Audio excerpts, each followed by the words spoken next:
Bueno, ahí nos tienen a nosotros tres, a Leo, a Cami y a mí. Tienen los códigos QR para entrar a nuestros perfiles del LinkedIn.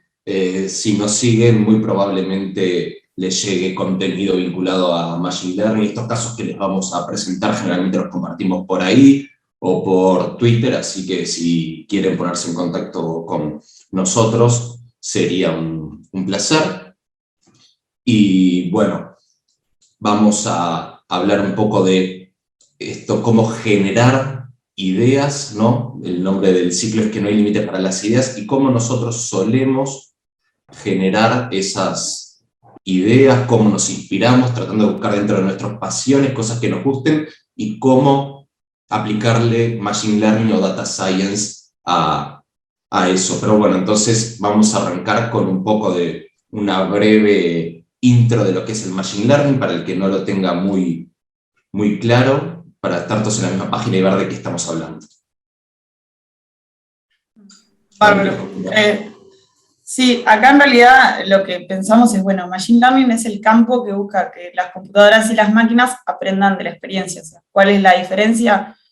Bueno, busca conjugar un poco de cómo nosotros aprendemos, que obviamente aprendemos de lo que nos va pasando y de todo eso evolucionamos, y lo que eran las computadoras, que en realidad hasta entonces vos las programabas para hacer lo que les decías, o sea, le dabas un set de órdenes y eran una máquina de computar.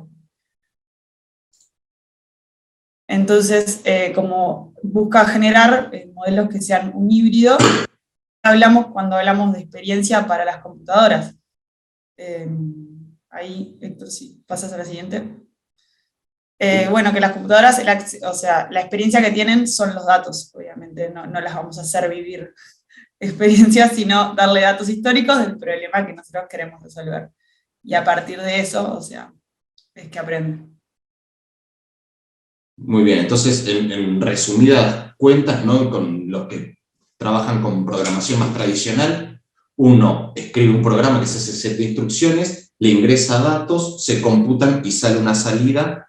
Acá la gracia del Machine Learning es que uno no programa esa función con sus manitas, sino que le da los datos de entrada, y para ese conjunto de datos de inputs, cuál debería ser el output deseado, y que el programa, que esa función, llamémosle, se escriba solo, que aprenda a reconocer esos patrones en los datos, que a partir de la entrada nos dé la salida. ¿Para qué nos sirve? Porque una vez que tenemos esa función, le podemos meter nuevos datos y lograr predecir el futuro, o bueno, categorizar o lo que fuera. Lo bueno de estos modelos y del Machine Learning y el Data Science en sí es que son muy útiles y muy buenos para descubrir insights, determinados hallazgos en los datos, transformar esos datos en conocimiento. Yo puedo tener determinado fenómeno que estoy midiendo y que sé que suceden determinadas cosas, pero no entiendo por qué. Al lograr hacer un modelo de Machine Learning, que vendría a ser esta función, después con técnicas de interpretabilidad puedo lograr llegar a entender, bueno, ¿y por qué esta persona abandonó mi empresa o no? ¿Qué características tenían que hicieron eso? Sirve para responder preguntas, validar hipótesis, conjeturas que uno se podría llegar a plantear, y bueno, en definitiva contar una buena historia. Bueno, un poco estamos hablando de Machine Learning, pero tener en cuenta que en los proyectos de ciencia de datos lo que queremos es generar valor, o sea, estamos buscando resolver un problema de diversas áreas. Eso es un poco la gracia también de poder jugar en diversos frentes, entonces vamos como conociendo un poco de todo y haciendo lo que nos gusta también, pero que dentro de eso el Machine Learning es solo un pequeño pedazo. Ahí ven el cuadradito bien negro oscuro, que en realidad lo rodea todo un montón de cosas que se hacen a través de equipos interdisciplinarios, o bueno, si sos un super crack, capaz quizás podés hacer todo, no es recomendable por salud mental, sino bueno, justamente integrarnos en equipos que nos dé como todo el resto de la parte de los procesos.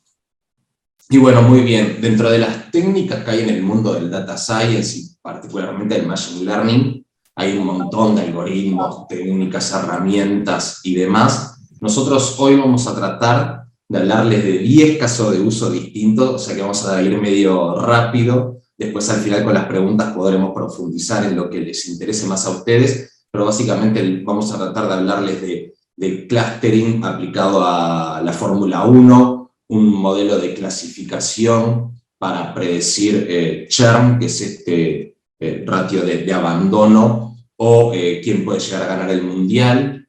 Vamos a aplicar técnicas de regresión para predecir ingresos netos, de analítica avanzada para ver estadísticas y scouting en lo que es básquetbol, sistemas de recomendación, simulaciones para también nuevamente vinculadas al fútbol, a casos de negocio, procesamiento de lenguaje natural que se puede aplicar, por ejemplo, a artículos de la LUC o a canciones, técnicas de A/B testing para marketing, análisis geoespacial para ver dónde es la mejor ubicación para construir liceos y técnicas de grafos para poder tracear el COVID o para poder detectar comunidades políticas en una población.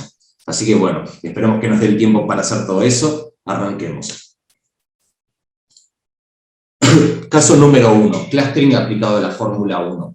El clustering es una técnica de segmentación muy utilizada, por ejemplo, en marketing para microtaguear. Si yo no le quiero ofrecer a todos mis clientes lo mismo, puedo aplicar esta técnica de segmentación para separarlos en mini grupitos que tengan características similares y a cada uno aplicarle, ¿no?, un producto o una promoción que sea más propenso a comprarme. En este caso, aplicado a la Fórmula 1, partimos de un dataset que tiene todos los corredores de Fórmula 1 con su nacionalidad, su edad, a qué equipo pertenecen, los puntos que ha hecho en el año tanto el corredor como el equipo y cómo le ha ido en cada carrera. Ahí ven muchos datos nulos, bueno, eso es porque determinadas carreras no se han corrido aún. Le tuvimos que hacer mucha ingeniería de features y demás, pero logramos llegar a clusterizar, tratar de descubrir cómo separarlos en determinados grupitos a esos corredores para intentar detectar cuáles eran los mejores de ellos.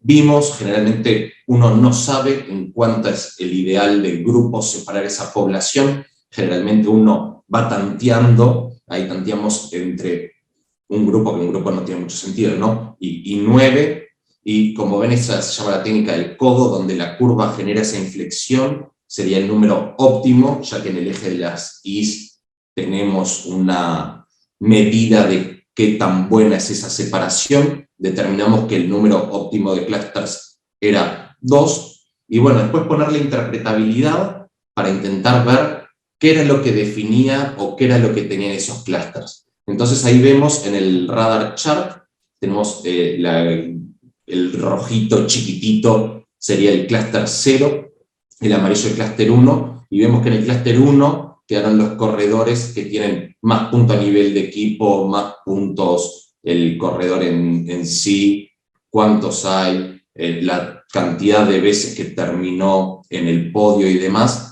Y después, mediante técnicas un poco más sofisticadas, porque esa es muy visual, ¿no?, de interpretación, podemos ver, bueno, ¿qué fue lo que hizo que el algoritmo me mandara un corredor para un clúster o para otro?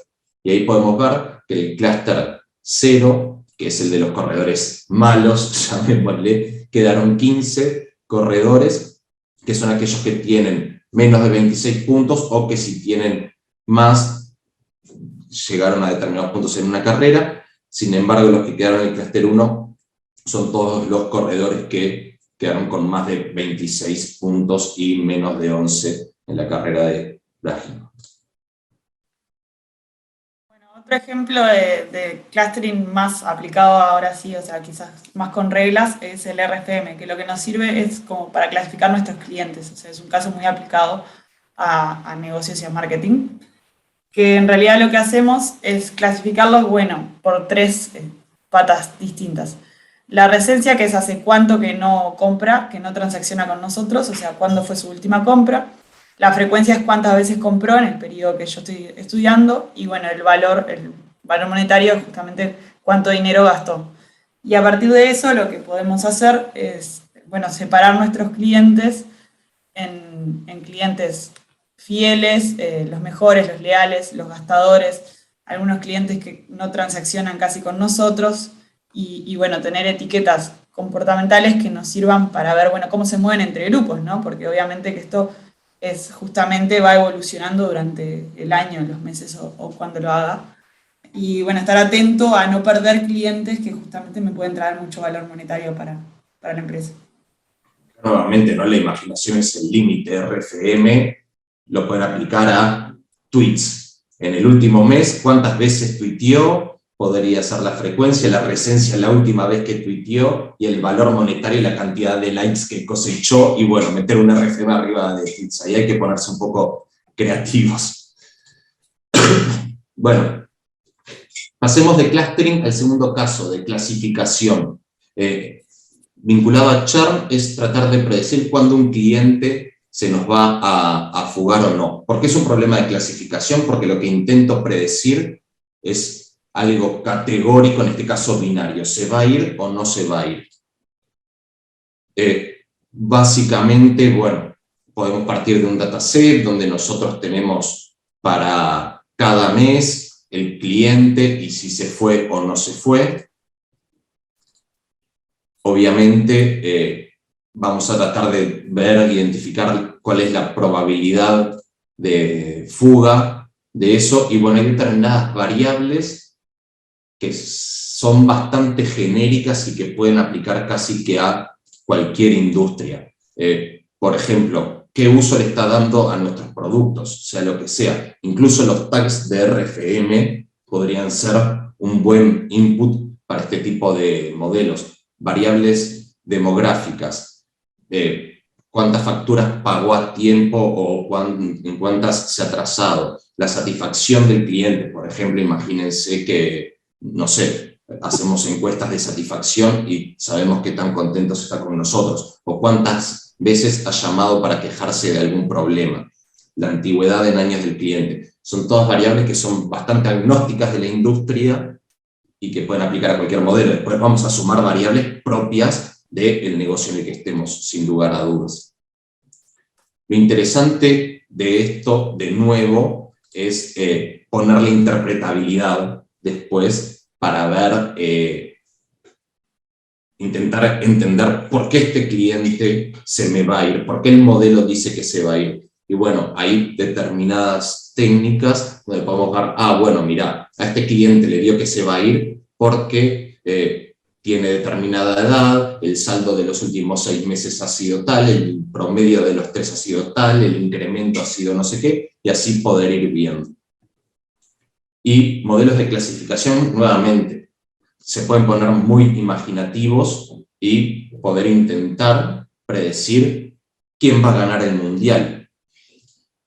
¿Cómo? Bueno, sería un problema de clasificación donde yo intento predecir cuál de los dos equipos gana. Y ahí podemos partir de datasets, como por ejemplo el ranking FIFA histórico de todos los cuadros. Podemos tener, por ejemplo, los campeones de cada mundial por la maldición del campeón, puede ser una variable muy interesante a tener en cuenta, y podemos utilizar para entrenar el modelo todos los partidos de toda la historia del fútbol. Desde el 30 de noviembre de 1872, Escocia-Inglaterra, que terminó 0-0, utilizamos todos esos partidos con nuestras variables explicativas para que el modelo aprenda. Y después ponerlo a predecir con los partidos que sabemos que se van a jugar en el mundial. La buena noticia, habría que refinar un poco el modelo porque es muy sospechoso, pero parecería que Uruguay le gana a Corea, pierde con Portugal y le gana a Ghana, entonces clasificamos, nos cruzamos con Brasil y con un 52% de chance le ganamos, debe ser por penales seguramente. Después nos cruzamos con Croacia, le ganamos con holgura. Después con Dinamarca le ganamos ahí nomás, y en la final con Francia marchamos.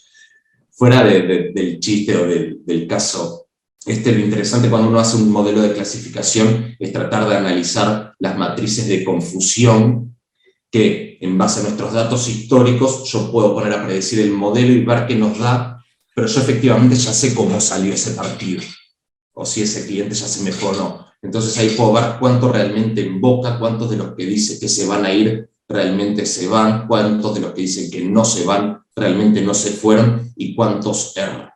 Esto es muy importante tener en cuenta para ver qué tan bueno es el modelo o no y para intentar mejorarlo. Bueno, ahora saliendo de la clasificación y yendo a tratar de predecir pero una variable continua, nos metemos en los modelos de regresión. Entonces, en este caso, vamos a tratar de predecir el ingreso neto. Bueno, tenemos un dataset con un set de variables y lo que buscamos es ver, bueno, cuál es el umbral de ingreso. Entonces, ¿cuáles pueden ser posibles variables para esto? Bueno, variables que bastante, justamente, agnósticas también, son las mismas series del ingreso, ¿no? Entonces, el promedio en los últimos 3 meses, o sea, jugar con los estadísticos para generar variables. Entonces, bueno, los promedios, los incrementos de la misma variable, también la frecuencia de ingresos, o sea, en toda la población, que tanto se repiten esos ingresos, y los desvíos. Entonces, a partir de eso, lo que hacemos es, bueno, generar un modelo, y algo interesante es cómo lo podemos evaluar a un modelo de regresión, porque esta vez no podemos comparar, bueno, categoría efectiva, si le invocó o no. Entonces, para comparar modelos de variables continuas, lo que se hace es, se calcula algún tipo de error de regresión, que es, bueno, el valor real, el valor predicho, cuál es la diferencia. Y bueno, eso obviamente es el bruto. A partir de eso se hace, bueno, los mínimos cuadrados, o sea, tiene como varias scores de error. El error absoluto, el mínimo cuadrado, yo qué sé, el score R. Pero lo que podemos hacer para ver, bueno, porque volvemos a lo mismo, el error es un número continuo, entonces podemos ver qué tanto le estamos errando, o sea, con qué posibilidad. Para eso lo que hacemos es justamente comparar, separar esos errores en quintiles. Entonces, ¿cuál es la sobreestimación del modelo? Si el modelo me dice que el ingreso es 50% mayor al real de esa persona, bueno, le estamos errando por bastante. Entonces, ver, bueno, cuántos caen en cada categoría y tratamos justamente de que la sobreestimación y la subestimación sea lo más chica posible. O sea, es deseable que esté siempre entre 0 y 10 o 10 y 20, y no 50%, que es un error bastante grande. Cuando yo te voy a decir, bueno, esta persona va a ganar tanto y después gana un 50% menos, te va a matar. Así que bueno. Y ahora vamos con un caso que tiene que ver con, a Héctor le gusta mucho el fútbol, a mí el básquet. Entonces, hablando un poco de cómo aplicar análisis de datos al básquetbol, este es un caso puramente de data science, en realidad no incluye machine learning, pero lo que hice fue desarrollamos analítica en base a el jugada a jugada, porque en realidad ustedes, si siguen un poco, ya la FIBA, o sea, se publican todas las estadísticas de los partidos, pero es como un box score tradicional, que lo que tiene, bueno, por jugador, cuánto metió, lo que sea. Entonces, lo que quería acá era ver un poco más de, bueno, qué está pasando, o sea. Y acá lo que vemos es separado, por ejemplo, entre las finales de BY Peñarol, agarrando las últimas 3 finales. Bueno, ¿qué pasó? ¿Cuál fue la clave para que Iguá gane? Si vamos a ver efectividad, son más efectivos que Peñarol en todos los tiros, o sea. Pero, por ejemplo, Peñarol, su tiro más efectivo son las bandejas, y las está usando un 29% de las veces, y después, por ejemplo, los jump shots, o sea, los tiros de corta distancia, que no son triples, son doble largo, tiene una efectividad de 24% nomás, y la usa casi igual que las bandejas. Entonces, quizás una de las claves sea que sea más justamente penetrador, o sea, que puedan atacar más el aro.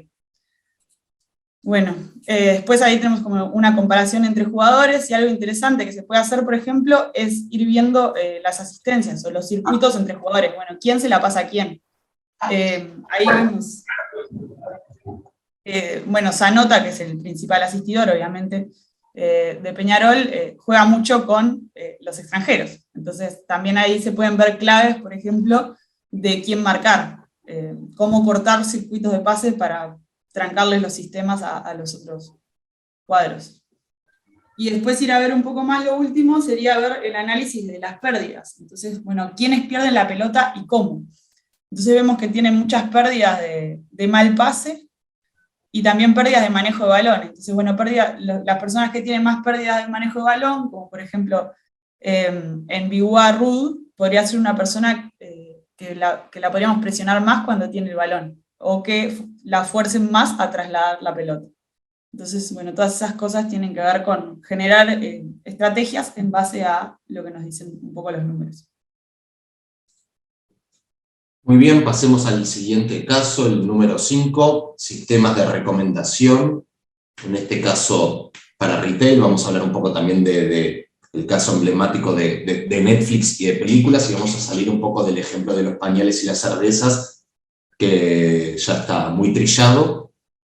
Básicamente, atrás de esto está el descubrimiento de asociaciones que no sean intuitivas a la vista, y que, por ejemplo, nos digan, más allá de que el queso y el salamín son productos que se llevan muy bien juntos, porque vemos que en muchas canastas se repite esa combinación, esa regla de asociación. También podemos sacar otro tipo de cosas, como que un producto es sustituto del otro. ¿Por qué? Porque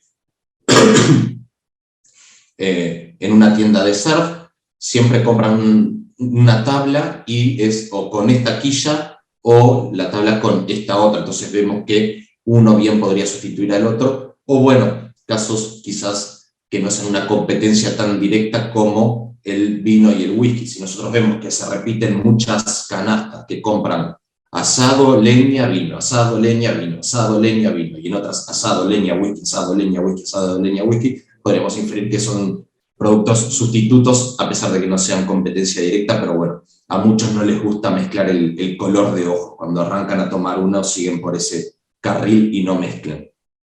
Eso, además de ayudarnos a hacer recomendaciones, porque entonces cuando el tipo me está comprando en la web queso, le sugiero salamín, sirve también como motivador o como una técnica un poco más perfeccionada de los sistemas de recomendación, que es el filtrado colaborativo.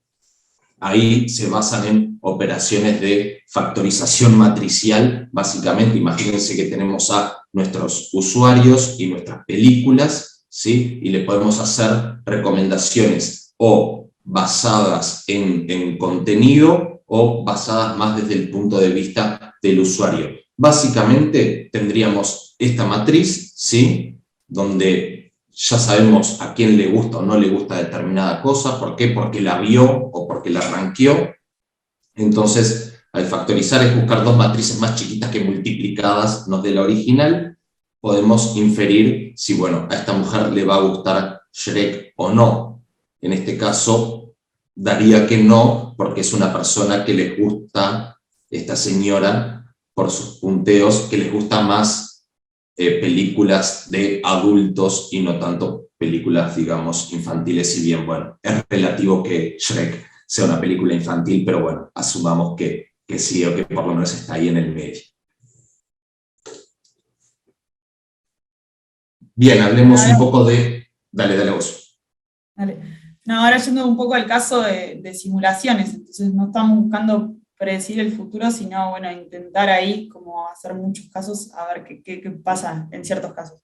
Entonces, Héctor después va a contar su éxito con las eliminatorias, pero antes vamos a la parte teórica, que vendría a ser, en realidad, generamos, por ejemplo, un pequeño experimento de simulación Monte Carlo para ver, bueno, el retorno de una inversión que yo quiero hacer. Entonces, yo tengo los ingresos, que supongo que se distribuyen de manera uniforme, los costos operacionales, que en realidad tienen una distribución, asocia una distribución triangular, porque bueno, al principio suben mucho los costos y llega un punto en el que quizás soy mayorista y bueno, empiezan a disminuir, y después, bueno, una cierta inversión inicial, que es el capital que yo tengo para invertir, y una tasa, que se distribuye normal. Entonces, a partir de eso, lo que hago es, bueno, correr todas las distribuciones.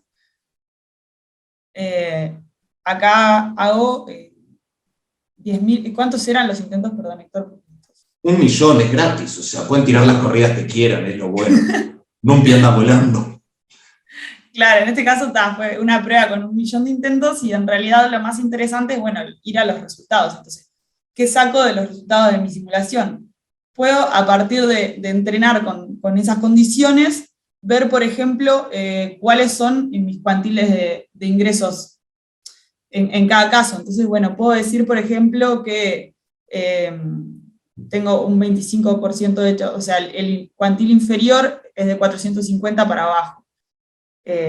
Y bueno, después, por ejemplo, si calculo un intervalo de confianza, de 5 a 95, entonces con un 5% con un 95% de confianza, mi ingreso va a estar entre menos 1.200, 1.200, perdón, o sea, entre perder 1.200 pesos y ganar 4.500. De misma forma, en vez de computar el cuantil, si calculas el percentil de 0, da que hay un 17% de probabilidad de perder plata en este proyecto. Después, bueno, depende de qué tanta aversión tenga uno al riesgo, si se tira a la piscina o no, pero estas técnicas de simulación están buenas y Camila ya les adelantó de un éxito rotundo sobre la simulación de los partidos de las eliminatorias. Esto fue en unas simulaciones que corrimos en el partido, después del último partido del maestro, y bueno, lo divertido fue que después de la simulación, que bueno, la probabilidad de los resultados las inferimos a partir de los datos históricos, con un poco de salsita secreta, pero la gracia era que daba que esa simulación, después de correr 10.000 casos de posibles finales, en el 61,38% de los casos quedábamos afuera del Mundial. Bueno, por suerte no se dio y quedamos dentro del 40% de los casos donde sí clasificábamos. Bien, hablemos entonces un poco de procesamiento de lenguaje natural. En este caso tenemos una aplicación a los artículos de la LUC. Básicamente lo que hicimos fue ingestar en una solución todos los artículos de la LUC, no solo los que se iban a derogar, sino todos, y no solo lo de la LUC, sino que si reescribían uno, derogaban uno o lo que fuera, también esos, y utilizamos algoritmos de detección de entidades para, a partir del texto de cada uno de los artículos, descubrir compañías, personas, lugares o fechas para justamente poder armar un grafo a partir de eso. Por ejemplo, todos estos artículos hablan del Banco de Previsión Social. Ese grafo nos permite navegar la información de manera mucho más intuitiva, así también como la detección jerárquica de temas. En el caso de la LUC quizás no es aplicable porque la LUC ya está jerarquizada, se divide en secciones, capítulos y artículos, pero sepan que existe algoritmos para la detección de temas a nivel jerárquico. Por ejemplo, a nivel de la descripción de juguetes que se venden en Amazon, se podría armar un árbol de ese estilo donde automáticamente, a partir del texto libre, podemos decir, bueno, se dividen en entretenimiento, niños, autos o puzzles. A su vez los de entretenimiento los podemos dividir en animalitos, juguetes de Star Wars, juguetes chinos o Funkos. Los de Funko los podemos dividir en Disney y no Disney y cosas así. Y es muy útil cuando uno tiene un set de documentos muy grande poder jerarquizarlo y clusterizarlo de alguna forma. Otra técnica interesante es la clusterización a nivel de justamente el contenido y poder dibujar y plotear esos, o sea, son algoritmos de vectorización de texto. Yo el texto, en lenguaje natural, lo puedo transformar en un vector. Y a su vez después con ese vector puedo jugar con las dimensiones y, por ejemplo, cada uno de los puntitos que ven en ese gráfico es uno de los artículos de la LUC. Entonces podemos ver que dos puntitos cercanos son artículos muy parecidos. Si yo sé que me interesa un determinado artículo, podría buscar los puntitos cercanos para ver en qué se parecen o en qué se dejan de parecer. A su vez se pueden clusterizar y armar, por ejemplo, una nube de palabras de cada uno de los clústeres, como para poder entender, bueno, los que quedaron en la nube violeta, ¿cuáles son? Bueno, los que hablan de animales, medio ambiente, el Ministerio de Medio Ambiente, ¿no? De Peña, lo que fuera. Y por penúltimo, dentro de lo que es el procesamiento del lenguaje natural, hay modelos de question answering que son muy interesantes. Acá nosotros lo aplicamos trillando noticias de medios de prensa, los ingestamos en la solución y uno en el lenguaje natural le puede preguntar la LUC elimina la obligatoriedad de la escuela y va a buscar la respuesta en cada uno de esos artículos que uno les dé. Para ir vinculando y tejiendo un poco hacia atrás, ¿se acuerdan que vimos problemas de clasificación para predecir charm o no charm? Bueno, hay problemas de clasificación que se aplican a texto y una cosa que está muy en boga es el análisis de sentimiento. A partir de texto, tratar de clasificar esto es positivo o es negativo. Acá, por ejemplo, aplicado a tweets que ingestamos durante un periodo de tiempo y que logramos separar sobre si hablaban de salud, de presidencia, economía, de educación, poder ver un indicador de positividad de qué tan bien o mal se está hablando dentro de una determinada categoría. Bueno, ahora volviendo a temas más estadísticos, pero en realidad esto tiene mucho que ver se usa mucho el A/B testing para evaluar cosas. O sea, lo que hacemos es justamente evaluar dos conjuntos distintos, un grupo de control y un grupo en el que realizamos una acción. Y comparamos, bueno, cómo nos fue en ambos. Entonces, esto se puede aplicar, por ejemplo, para ver cosas de marketing, o sea, surge dentro de lo que tiene que ver con análisis web, más que nada, porque es cambiar una landing, por ejemplo, es bastante simple, entonces se puede hacer mucho A/B test de cómo reaccionan. Netflix es como pionero en hacer todo esto de que te mete 30 por año, o sea, te cambia de lugar las cosas, a ver cómo, y bueno, obviamente que teniendo la cantidad de usuarios que tiene, lo puede hacer bien, pero bueno, esto es algo súper interesante de ponerse creativos para qué hacerlo. O sea, por ejemplo, sirve mucho para evaluar los resultados del modelo una vez puestos en producción. Porque antes, obviamente, tenemos todas las métricas de que ya conocemos los resultados, ¿no? O sea, un modelo de clasificación, de predicción, en entrenamiento tenemos cómo evaluarlo. Pero una vez que es bueno el modelo, bueno, ¿cómo seguir evaluándolo? Entonces, algo bueno es generar un set de retención y un set de las probabilidades y uno así es sobre el que se hace una acción y bueno, ver qué está pasando, si efectivamente le invocamos a lo que estamos diciendo o no. Y bueno, por ejemplo, algunos casos clásicos de esto es, bueno, si quiero aumentar las visitas a una página o algo, se puede testear cambiando los métodos de suscripción, generando contenido recomendado, botones a compartir. Entonces ahí tiene mucho que ver con, esto sí, con la creatividad de qué es lo que quiero testear. Una vez con Camila quisimos testear a ver si personas con determinados signos del zodíaco, si había evidencia estadística que tenían más probabilidad de ser votados presidente que otros. Así de creativos se pueden poner siquiera. No dio nada igual, no se preocupe. Bueno, pasemos al caso número 9 y penúltimo de análisis geoespacial. Esto nosotros lo utilizamos para predecir las mejores ubicaciones para colocar nuevos liceos. Un poco de conceptos y cuestiones más o menos divertidas es el concepto de correlación, pero que a nivel geográfico no suele estar como muy asumido.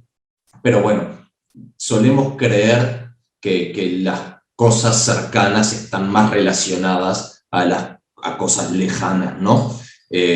Tienen una idea por atrás parecida al concepto de los vecinos más cercanos, que es uno de los modelos Machine Learning, y a nivel geográfico se da el concepto de correlación. Hay cosas que tienen una relación positiva, por ejemplo, los ingresos, la gente de determinados que vive cerca suelen tener ingresos similares, por el barrio, por lo que sea. La pobreza, la vegetación incluso, tiene una relación positiva. En determinadas regiones del mundo hay determinada vegetación parecida que en otros no. La temperatura, y hay cosas que tienen una relación negativa. ¿Por qué? Porque generalmente se compite en cuanto a los recursos. Los supermercados es medio raro ver dos supermercados pegados uno al lado del otro, o bueno, hospitales, estaciones de bomberos, comisarías, suelen tener una correlación negativa. Y bueno, ¿qué utilizamos para saber dónde ubicar los liceos? Además de dónde estaban ubicados los liceos existentes, porque nosotros ahí queríamos generar el efecto de supermercado, no poner dos liceos juntos, sino que no haya una correlación. Información de la encuesta continua de hogares, que ahí tenemos datos de la población a nivel de registro censal, que es un pedacito chiquitito, chiquitito, chiquitito. Entonces nosotros podíamos hacer una función, optimizar, que no solo tuviera en cuenta la distancia entre sí de los liceos, sino la población objetivo. Imagínense el promedio de edad, el porcentaje que no sabe leer, el porcentaje que no finalizó primaria, la situación socioeconómica. Nosotros en este caso queríamos ubicarlos en contextos de mayor vulnerabilidad. Y a partir de eso llegamos a un resultado así. Los puntitos rojos son los liceos nuevos, y ahí en Zoom por Montevideo ven que en toda la franja costera es donde hay más liceos actualmente, y bueno, el modelo tiraba liceos más hacia la zona más periférica metropolitana. Bueno, ahora por último, el último caso tiene que ver con análisis de grafo, que si bien vimos un grafo ahí en la parte de la luz de los artículos y eso, ahora está enfocado a los contagios y en la pandemia. Entonces, bueno, lo que planteamos es que justamente esto tiene mucho que ver, o sea, la expansión de una enfermedad tiene mucho que ver con pensarlo a nivel grafo, o sea, en realidad somos personas que tenemos ciertos contactos, y así se expande la red y la probabilidad de estar infectado o no. Entonces, justamente lo que modelamos es, bueno, una persona y la cantidad, o sea, la probabilidad de estar contagiado, si estaba contagiado o si era vulnerable, o sea, si ya había tenido algún contacto, y el link, llamémosle, o sea, la entidad era esa, y el link era, bueno, si estaba en contacto. Y a partir de eso, lo que hacemos es, por ejemplo, ver, bueno, cuál es la red de una persona. Pensando dentro de Quanam, en realidad era como que centrado, o sea, si fuimos a la empresa, bueno, obviamente que tuvimos contacto, entonces tiene cierta red. Y bueno, ahí podemos calcular, como pensar esto como un problema de optimización de cuál es el costo de cerrar, y bueno, y el factor de reducción justamente de la probabilidad de contacto, porque entonces ahí se cortan esos vínculos, y bueno, eso sería como ya enganchando la parte de visualización de grafo con un problema de optimización, como lo que habíamos visto, y bueno, se puede hacer también simulaciones para este caso, o sea, u otros algoritmos. Y bueno, un poco esto era ver cómo detectar también a partir de eso, detectar comunidades y cómo hay centros, o sea, bueno, de las redes que podíamos tender, bueno, cuáles tenían cerrados, o sea, cuál persona tiene más contacto, cuál es más importante en la red. Todo esto son medidas justamente dentro de lo que es el modelado con grafo. Entonces era lo que nos permitía jugar un poco con, bueno, las interacciones que había y la vigilancia. Y bueno, de chapa dentro de este último caso, porque también tiene que ver con grafos, pero de detección de comunidades.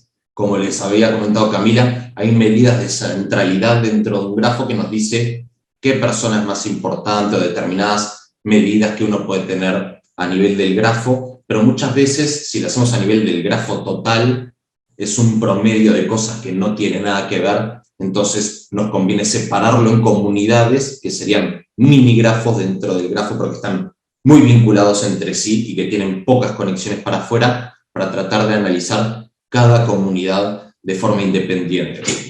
Y un caso de uso interesante que aplicamos mediante la red de Twitter, simplemente sin ver nada, solamente una persona y a quienes sigue, sin saber la mini video, ni nada que haya tuiteado, ni likeado, ni nada, y a partir de eso, con un algoritmo de detección de comunidades, lo separamos en en realidad en 3 comunidades, si no me equivoco, donde se puede ver bien, y esto tiene que ver con lo polarizado que está en la sociedad, una comunidad donde está gente, digamos, más vinculada a lo que es la coalición de gobierno, y otra comunidad muy grande que tiene que ver con lo que puede llegar a ser la oposición.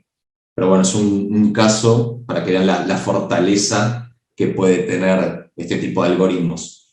Y bueno, esperamos que les haya gustado este paseo súper rápido por 10 casos de uso de Machine Learning. La idea era justamente que vieran que la imaginación y que no hay límite para las ideas, que se puede aplicar a cualquiera de sus pasiones que tengan y que hay muchísimo como para seguir explotándolo y seguir trabajando.